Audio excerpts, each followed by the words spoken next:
What's poppin', y'all? This your boy Bishop, back for episode 36 of Shit That Be On My Mind. If you like what I be saying, hit that like button, hit that subscribe button. Tonight, we're gonna talk about Kobe Bryant being killed. I had reported earlier, like a breaking news type thing, man, that, he had passed away in a helicopter crash, and, it was in Casablanca, I believe, California. And reports were still early. Stuff was still coming in, man. But it's been reported now that his daughter was along with him too, his 13-year-old daughter. So it's just extra sad, man. You know what I mean? It's just a sad day right now, man. You know what I mean? Uh, my emotions all over the place. Because I'm hearing slick ass shit, you know what I mean? Like the one chick from MSNBC slipped up and said nigga. Who she looked like a LGBTQ / feminist member. So, she really couldn't contain her dislike for Kobe. Because if y'all remember, Kobe had that situation where he was accused of raping the white chick in Denver, but he was acquitted. You know what I mean? Not found guilty. So, white folk feel a certain type of way about him. You know what I'm saying? And you definitely white supremacists and definitely feminists and all the whole nine. And especially an LGBTQ member, you know what I mean? And that's what she looked like. She part of all three. And she slipped up and said that slick shit online. Now she trying to backtrack, talking about she said Lakers Knicks, and mix it with Lakers and all that. Come on, man. Motherfuckers heard what they heard, man. You know what I mean? That's like some motherfuckers shooting a nigga in the head and they tell you, man, I ain't shoot him in the head, I shot him in the leg. Nigga, we looking, I can see you. People can hear, man. Don't try to flip it and twist it another way. You said what you said. You know what I mean? So these white folk tripping. I saw another video with a guy in front of the Charlotte Hornets arena, because that's where Kobe was first originally drafted when he first came into the draft, but he was traded, to the Lakers. So, he was in front of there talking about, yeah, I'm glad he dead. He got his day today for raping that white girl. He thought he was going to get away with it. And, dude, somebody should have socked his ass live on camera. He probably waited for nobody around because, man, somebody should have socked the shit out of his ass on live on camera. You know what I mean? But it just shows you, man, these white supremacists, these folk, these LGBTQZDEFG motherfuckers, these feminists, they really have a disdain for the black man. And that's why I'm sad. For one, the man died along with his daughter and other people. But two, he's a black man. He was an icon. He was a legend. He did great shit on the court and off the court, right? He was intended probably to do more. He was only 41. I'm 42. He was born in 70. I'm born in 77.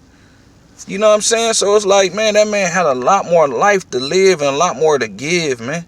Especially his daughter. She's 13. She was following right in his footsteps, but just from a female side. She was probably going to take over the WNBA, and she could have probably been the first female to play in the NBA. Who knows? You know what I'm saying? But she was really good. So it's like, come on, man. Like, wow, we lose all our great people, man. All our great entertainers, our politicians. We lose them early, man. Early. You understand? So just to lose him, man, and knowing a lot of black kids looked up to him, and a lot of black kids grew up to be young men watching him and admiring him, man, and wanting to be like him. And you know what I'm saying? It's crazy, man. So for him to pass away, it hurts a lot of people, man, but it definitely hurts our community more. We don't have enough leaders. And when I say leaders, I'm not saying like a Martin Luther King or a Malcolm X, but just people that we can look to and be proud, man. We always got some negative shit when it comes to a black man. You see how they doing all the black men, man. Bill Cosby, R. Kelly. All the black men got an asterisk next to their name. You know what I'm saying? They always get caught up in some type of scandal and just try to dethrone them. Like, it's like they make the heights, and then when they get to a certain period or a certain level in their life, then they like figure out some fuck shit with them and just to make them look bad. Like Bill Cosby accomplished all that shit, and now he's sitting in prison, half blind, 80-some years old, and he's the worst sexual predator ever. And you got Harvey Weinstein out here just doing whatever the fuck ever. Ed Buck, all these different white people, man. You understand? So it's like we catch so much hell, man, just to see a positive black man. I ain't saying the man Jesus or the man walk on water. Don't nobody walk on water. Ain't nobody Jesus. But we don't have too many role models we can look to. They trying to get us to look to the, well, not me, but like my son, you know, he 13, you know what I mean? That generation, then a little bit older, like in 18, 19, 20, they trying to get them to look up to these little raggedy ass drug dealing, or not drug dealing, but drug using ass rappers. Them, man, they, you know what I mean? They ain't nothing to look up to. So it's just bad, man, all around. I just feel bad for the family, for the wife, everybody, man. It's just a sad day, you know. And then it being compounded with these slick ass remarks and slick ass videos that these white folk making, it makes it worse. But it's like a gift and a curse. Now the gift is they showing who they really are. So I used it for my son. I used it for a teachable moment, and he was like, "Yeah, Dad." It's kind of like jealousy. Yeah, they jealous of us, man. You understand? It's like y'all got everything. We have nothing. We came over here with nothing. We built what we built. Now, the masses of us is still struggling. And I'm in the masses. I ain't rich. I ain't powerful.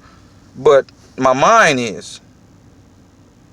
So at the end of the day, I feel like I am rich and powerful. As long as I got my mind and my mind is sharp, I'm on point. I'm good. I get there. You know what I mean? But we have these large people and these large platforms and got money and prestige and the whole nine, man.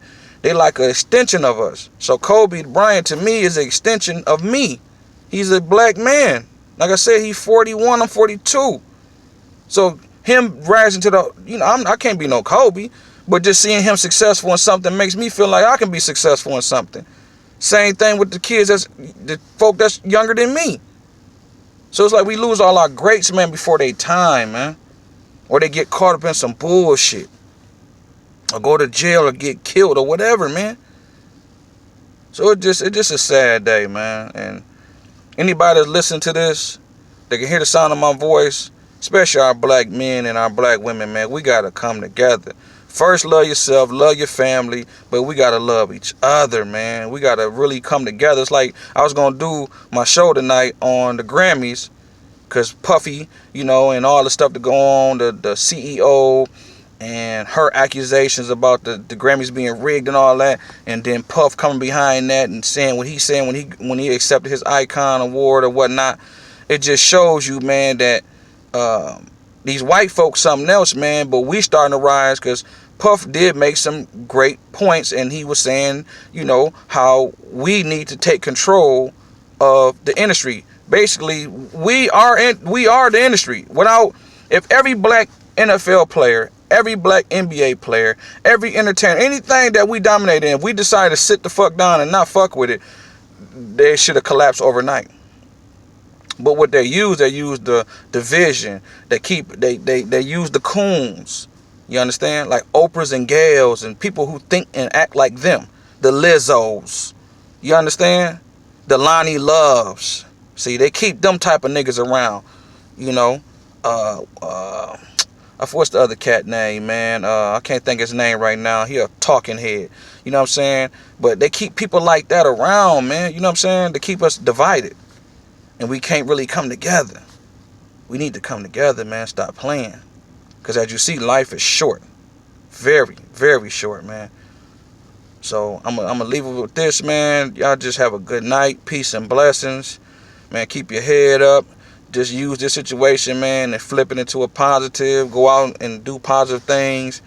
And, you know, bigger and better things. And let's move forward, man. Let's get better. All right? And I'm going to end it with a moment of silence for Kobe and his daughter.